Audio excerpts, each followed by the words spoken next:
My name is Margaret. I'm 74 years old, and every evening I still set 2 plates at dinner. I don't know when it started, maybe a year after he died, maybe longer. Time moves differently now. Days fold into each other like pages in a book I've read too many times. But I know why I do it. It's not because I've lost my mind. I haven't. The doctor told me that last month when I went in for my checkup. She asked if I was forgetting things.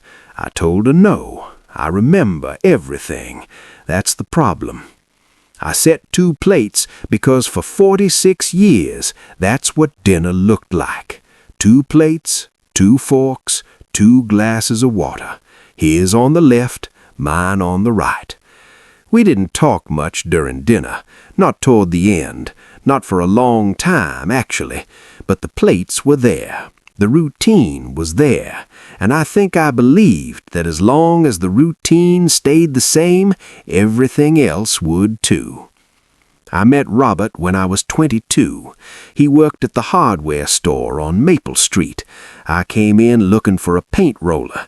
He sold me 3 different brushes I didn't need and asked if I wanted help carrying them to my car. I didn't, but I said yes. We were married 10 months later. People used to say we were lucky, that we had something rare. I don't know if that was true. I think we just had momentum. We got married, bought a house, had 2 kids, went to work, came home, set 2 plates, and kept going. For years, that felt like enough. I remember the first time I realized we'd stopped talking. Not the polite kind of talking, not how was your day or did you pay the electric bill. I mean the other kind, the kind where you say something and the other person really hears it, the kind that makes you feel less alone. It was a Tuesday. I remember because Tuesdays were when I did the grocery shopping. I came home and put everything away. Robert was in the living room watching the news. I stood in the doorway for a minute, holding a bag of apples, and I thought about telling him something. I don't even remember what it was. Maybe something I'd seen at the store. Maybe something I'd been thinking about all week. But I looked at him sitting there, and I realized I didn't know how to start. So I didn't. I put the apples in the bowl on the counter and started making dinner. 2 plates. That moment didn't feel important at the time. It wasn't a fight. It wasn't dramatic. It was just quiet. But I think that's when it began. The distance. Not all at once. It happened so slowly I didn't notice. Like watching paint dry. You don't see it happening, but one day you touch the wall and realize it's been dry for hours. We still did everything together. We still sat across from each other every night. We still said good morning and good night. We still went to the kids' school plays and took vacations to the same lake every summer. But somewhere in all of that, we stopped being 2 people who knew each other. We became 2 people who lived in the same house. I didn't say anything because I didn't know what to say, and I think he didn't either. So we just kept going. The kids grew up. They moved out. Jennifer went to college in Pennsylvania. Michael got married and moved to Oregon. The house got quieter, and the dinners got longer. It's strange how silence gets heavier when there's no one else around to fill it. I started noticing things I hadn't noticed before. The way Robert chewed his food, the way he always cleared his throat before he spoke, the way he folded the newspaper in half and read the back page first. Small things, things I'd probably seen 1,000 times but never really looked at. I remember one night, I think it was a Wednesday, I asked him if he wanted to take a walk after dinner. He looked at me like I'd suggested we fly to the moon. "A walk?" he said. "Yeah, just around the block. It's nice out." He thought about it for a second, then he said, "Maybe another time." He went back to his newspaper. I washed the dishes, put them away, wiped down the counters. and I realized I couldn't remember the last time we'd done something just because we wanted to, just because it sounded nice. Everything we did was out of habit. Wake up, make coffee, go to work, come home, set 2 plates, watch TV, go to bed. Repeat.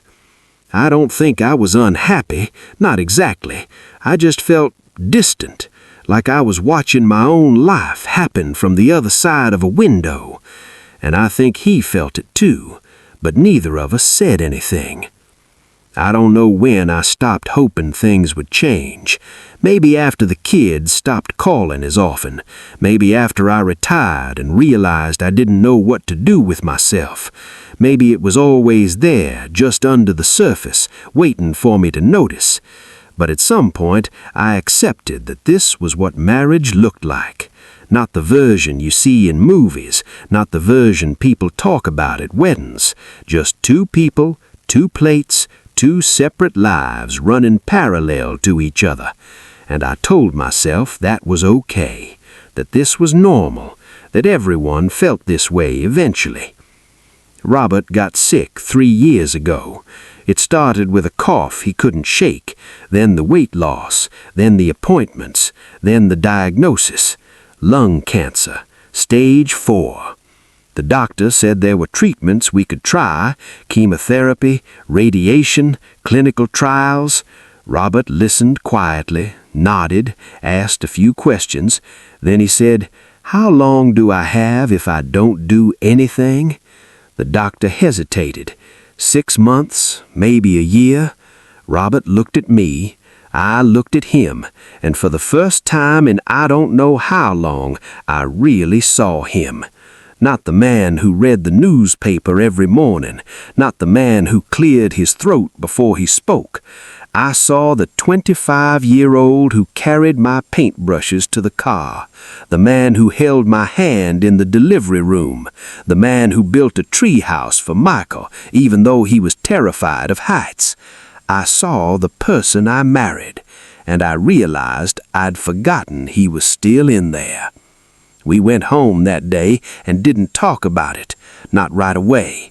We made dinner, 2 plates, sat down, ate in silence. But after a while, Robert put his fork down and said, "I don't think I want to do the treatments." I didn't say anything. He said, "I just want to be here with you for however long I have left." I nodded, and then I started crying. Not because he was dying.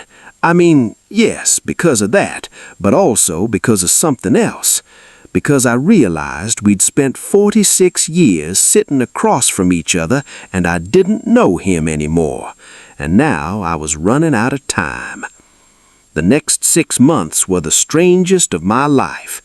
Robert got weaker, slower.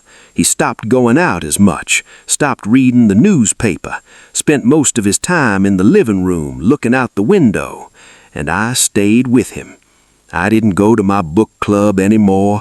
I didn't meet Linda for coffee on Thursdays. I just stayed home. At first, I told myself I was doing it because he needed me, but that wasn't the whole truth. I stayed because I wanted to know him again, before it was too late. We started talking, not about big things, not about the past or the future or what we regretted, just small things. He told me about a dog he had when he was 7, a mutt named Buster who used to chase cars and sleep on his bed every night.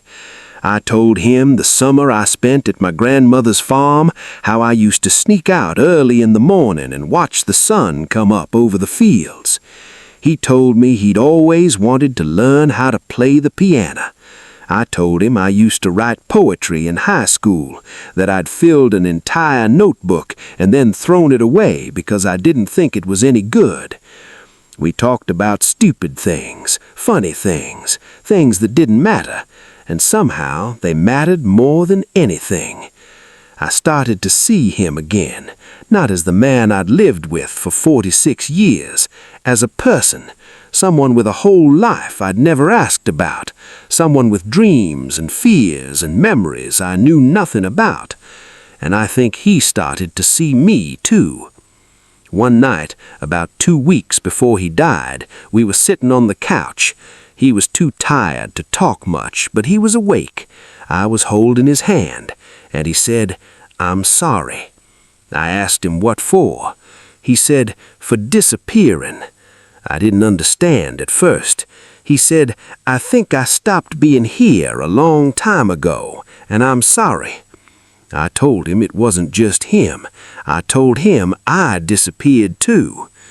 He died on a Thursday morning, quietly, in his sleep. I was in the kitchen making coffee. I heard the house settle in that way it does in the early morning, and I knew. I went into the bedroom and sat with him for a while. I didn't cry, not right away. I just held his hand and looked at his face and thought about all the things I'd